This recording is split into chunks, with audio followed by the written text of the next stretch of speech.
Matthew chapter 13. That same day Jesus went out of the house and sat by the lake. Such large crowds gathered around him that he got into a boat and sat in it, while all the people stood on the shore. Then he told them many things in parables, saying, "A farmer went out to sow his seed. As he was scattering the seed, some fell along the path, and the birds came and ate it up.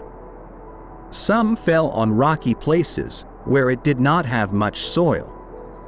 It sprang up quickly, because the soil was shallow. But when the sun came up, the plants were scorched, and they withered because they had no root. Other seed fell among thorns, which grew up and choked the plants. Still other seed fell on good soil, where it produced a crop, 100, 60 or 30 times what was sown. Whoever has ears, let them hear." The disciples came to him and asked, "Why do you speak to the people in parables?" He replied, "Because the knowledge of the secrets of the kingdom of heaven has been given to you, but not to them. Whoever has will be given more, and they will have an abundance. Whoever does not have, even what they have will be taken from them. This is why I speak to them in parables. Though seeing, they do not see. Though hearing, they do not hear or understand. In them is fulfilled the prophecy of Isaiah. You will be ever hearing but never understanding. You will be ever seeing but never perceiving. For this people's heart has become calloused. They hardly hear with their ears, and they have closed their eyes. Otherwise they might see with their eyes, hear with their ears, understand with their hearts and turn, and I would heal them. But blessed are your eyes because they see, and your ears because they hear. For truly I tell you, many prophets and righteous people longed to see what you see but did not see it, and to hear what you hear but did not hear it. Listen then to what the parable of the sower means. When anyone hears the message about the kingdom and does not understand it, the evil one comes and snatches away what was sown in their heart. This is the seed sown along the path. The seed falling on rocky ground refers to someone who hears the word and at once receives it with joy. But since they have no root, they last only a short time. When trouble or persecution comes because of the word, they quickly fall away. The seed falling among the thorns refers to someone who hears the word, but the worries of this life and the deceitfulness of wealth choke the word, making it unfruitful. But the seed falling on good soil refers to someone who hears the word and understands it. This is the one who produces a crop, yielding 100, 60 or 30 times what was sown. Jesus told them another parable. The kingdom of heaven is like a man who sowed good seed in his field. But while everyone was sleeping, his enemy came and sowed weeds among the wheat and went away. When the wheat sprouted and formed heads, then the weeds also appeared. The owner's servants came to him and said, "Sir, didn't you sow good seed in your field? Where then did the weeds come from?" "An enemy did this," he replied. The servants asked him, "Do you want us to go and pull them up?" "No," he answered, "because while you are pulling the weeds, you may uproot the wheat with them. Let both grow together until the harvest.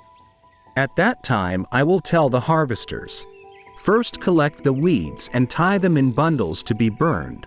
Then gather the wheat and bring it into my barn.'" He told them another parable.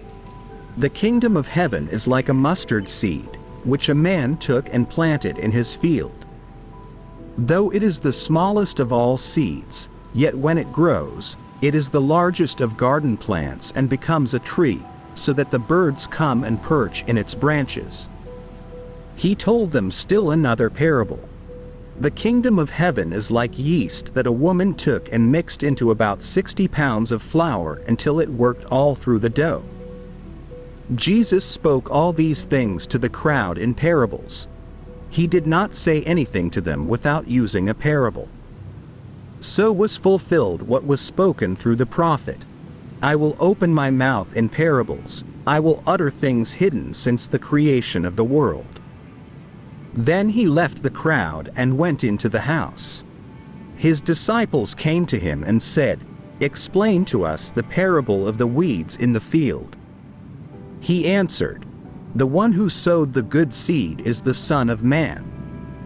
The field is the world, and the good seed stands for the people of the kingdom. The weeds are the people of the evil one, and the enemy who sows them is the devil. The harvest is the end of the age, and the harvesters are angels. As the weeds are pulled up and burned in the fire, so it will be at the end of the age. The Son of Man will send out his angels, and they will weed out of his kingdom everything that causes sin and all who do evil. They will throw them into the blazing furnace, where there will be weeping and gnashing of teeth. Then the righteous will shine like the sun in the kingdom of their Father. Whoever has ears, let them hear. The kingdom of heaven is like treasure hidden in a field. When a man found it, he hid it again, and then in his joy went and sold all he had and bought that field. Again, the kingdom of heaven is like a merchant looking for fine pearls. When he found one of great value, he went away and sold everything he had and bought it. Once again, the kingdom of heaven is like a net that was let down into the lake and caught all kinds of fish. When it was full, the fishermen pulled it up on the shore. Then they sat down and collected the good fish in baskets, but threw the bad away. This is how it will be at the end of the age. The angels will come and separate the wicked from the righteous and throw them into the blazing furnace, where there will be weeping and gnashing of teeth. Have you understood all these things? Jesus asked. Yes, they replied. He said to them, "Therefore every teacher of the law who has become a disciple in the kingdom of heaven is like the owner of a house who brings out of his storeroom new treasures as well as old." When Jesus had finished these parables, he moved on from there. Coming to his hometown, he began teaching the people in their synagogue, and they were amazed. "Where did this man get this wisdom and these miraculous powers?" they asked. "Isn't this the carpenter's son? Isn't his mother's name Mary, and aren't his brothers James, Joseph, Simon, and Judas? Aren't all his sisters with us? Where then did this man get all these things?" And they took offense at him. But Jesus said to them, "A prophet is not without honor except in his own town and in his own home." And he did not do many miracles there because of their lack of faith.